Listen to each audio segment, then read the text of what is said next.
Before this AS, I'd not had any experience of filming. My knowledge of cinematography was limited, but I had an idea of the basics. I had an interest in photography and cinematography, but I had only ever experienced photography, and I hadn't really ever been exposed to basic terminology such as close-ups and long shots, and also depth of field. However, I had not heard of terms such as diegetic sound or the 180-degree rule. These terms were new to me. It took time to learn and apply them. However, in my prelim task, you can see the application of the 180-degree rule. Other terms I applied in the prelim task were shot reverse shot and the theory of narrative enigma that hides the identity of a character or object from the audience. What I did in pre-production, I co-created the idea of our whole product. I had an idea of what sort of film I would want to produce, but didn't know the specifics. After finding inspiration from videos from YouTube, such as Star blogs and also other action film openings, such as James Bond, I came up with a much more solid foundation for our media product. However, I still wasn't sure how we would actually produce it. As a group, we made a storyboard and call sheet to make sure we had a clear understanding of what we wanted to be filmed and how.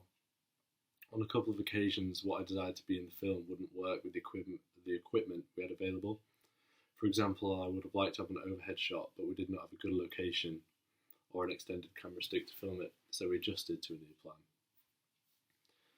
We did not use many props, with the exception to one bag, but we didn't have to do any scouting to find appropriate bags of other props. Both actors in the product are from the group, so we did not have to cast any outside people, so that was much easier and cut down time in our production. A large portion of pre-production was spent researching how other action films were edited and shot and what locations they were shot in. This helped our location scouting, and we managed to find a location with our local village that was suitable to our film. We did this using Google Street View and also our own knowledge of the town. However, one location required guerrilla filming, but we went ahead for the location anyway. During production, I featured as the antagonist and therefore had to be on set when filming was being done. This required teamwork and organisational skills maybe I didn't have before the AS had started. A number of our shots had to be reshot due to a lack of organisation regarding props. However, when we got them shot, I co-edited the shots on Final Cut Pro.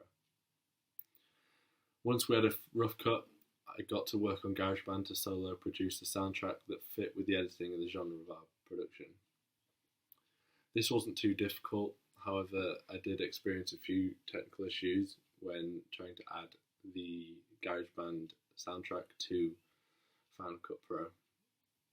However, both are Apple software, so that at least helped us out a little bit. Most of what I did post-production was continuing on from what I was doing in production with the soundtrack and editing of our final cut. However, I did upload rough cuts to YouTube and embed them in my blog. This is a skill I've learned during the AS. I've never uploaded or embedded a video before. However, it was a great way to quickly and cheaply distribute our media product to our audience, especially with YouTube being used quite prominently with our target audience of 15 to 25-year-olds. If I could do it again, I would obtain more audience feedback throughout the production, as this would help with addressing a target audience who are in our age range. I would also have made sure we'd stuck to our production schedule in order to make sure we had enough time to create an accurate product. Do not feel this affected us heavily, however it would have benefited us to have a much clearer plan.